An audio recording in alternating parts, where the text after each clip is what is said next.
All right, everybody, you're back with me. We're back in the part 2 video of driving a stick shift car. So we've already done part 1, put the car in first gear and let off the clutch and start cruising.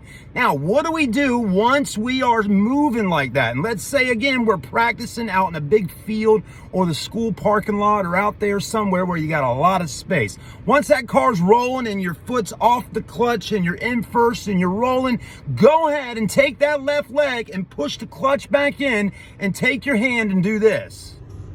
Go ahead and drop it right on down into second gear. Now you've dropped it into second gear, right? Now you want to go ahead and let off the clutch once again.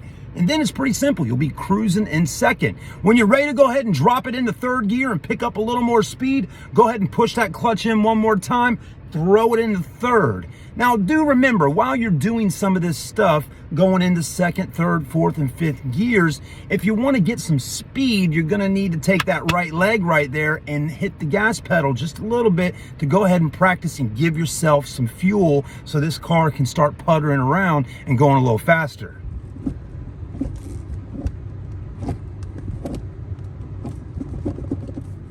Of course, those are just some of the basics of driving a stick shift car, but you can do it. It's not that hard. Have trust in yourself. Practice.